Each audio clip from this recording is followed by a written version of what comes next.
খুব সকালে ঘুম থেকে উঠেই আমি সবার আগে পাখির খাঁচাটা পরিষ্কার করে নিয়েছি। কারণ পাখির খাঁচা পরিষ্কার থাকলে আমার মনটাও ভালো থাকে, পাখিদের মনটাও ভালো থাকে।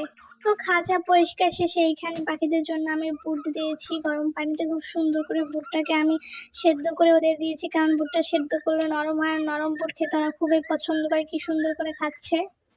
পর আমার মিঠু পাখিকে একটু হারনেস পরিয়ে ছেড়ে দিলাম। ও কিন্তু ফুল টেম, তারপর আমি একটু হারনেস পরিয়ে দিই, কারণ বারান্দা তো উড়ে যেতে পারে, আবার অন্য কাউকে দেখলে ভয় পেলেও উড়ে যেতে পারে। এই কারণে একটু হারনেস পরিয়ে রাখি, কারণ আমি তো আর সবসময় ওদের কাছে বসে থাকতে পারি না, আমার কাজ আছে। পাখিদের সুস্থ এবং সবসময় হেলদি এবং ভালো রাখতে হলে সবসময় ভালো খাবার দিতে হবে। কারণ ভালো খাবার খেলে পাখিদেরা সবসময় হেলদি থাকবে, রোগ প্রতিরোধ ক্ষমতা বেশি থাকবে, রোগ কম হবে। প্রতি সপ্তাহে একবার অন্তত আমি ওদের ডিম খাওয়াই, এমন তার সাথে সাথে বুটও একবার করে খাওয়াই। মাঝে মাঝে ডিম বুট একসাথে খাওয়াই, মাঝে মাঝে ডিম বুট আলাদা আলাদা করে খাওয়াই।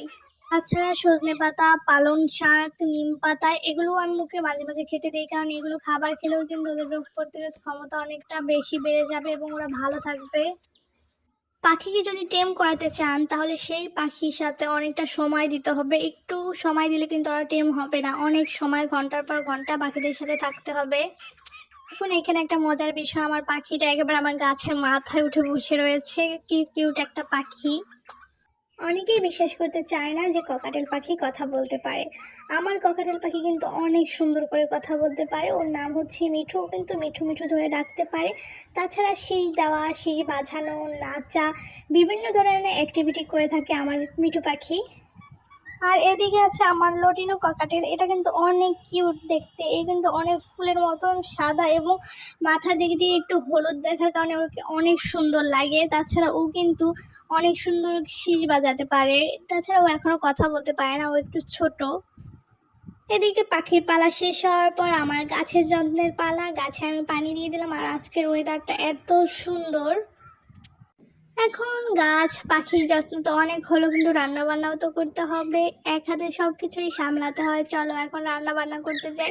এই তো এখানে অনেক মজাদার একটা মাছ রান্না করে ফেললাম। এই মাছটা কিন্তু আমার অনেক পছন্দের মাছ, এটার ভিতর কাঁটা কম থাকে। আর এইখানে আমি পটলকে ভুনা করছি। পটলটাও খেতে কিন্তু অনেক মজা হয় এইভাবে ভুনা করলে। আর এইখানে আমি কিন্তু দুন্দুলটাকে সুন্দর করে ভেজে নিয়েছি, কারণ দুন্দুল দিয়ে বাইলা মাছ দিয়ে রান্না করব। দুন্দুল দিয়ে বাইলা মাছ দিয়ে খেতে কিন্তু অনেক মজা। অন্তত একবার রান্না করে খেয়ে দেখবেন, এই রেসিপিটা কিন্তু একবার মুখে লেগে থাকে। আমরা কিন্তু প্রায় সপ্তাহে একবার করে এই রেসিপিটা খাই, অনেক মজা। এদিকে আমার ভাতটাও হয়ে গেছে, রান্না বান্নার পালা একেবারে শেষ। এদিকে আকাশের দিকে চাই দেখি বৃষ্টি হইতে পারে। তো চাই দেখার পর আমার আর কি কাজ, এই যে মানি প্ল্যান্টগুলো একটু বাইরে রেখেছি। বৃষ্টির সময় আমি মানি প্ল্যান্ট গাছগুলোকে একটু বাইরে রাখি, কারণ ঘরে যে পানির ভিতরে মানি প্ল্যান্টের গাছগুলো থাকে, এটা বৃষ্টির সময় একটু বাইরে থাকলে কিন্তু সুন্দর গ্রোথটা ভালো হয়। বিকেলবেলা ছাদে ঘুরতে গিয়েছি, আজকে ছাদে কিন্তু সুন্দর ফুল ফুটেছে।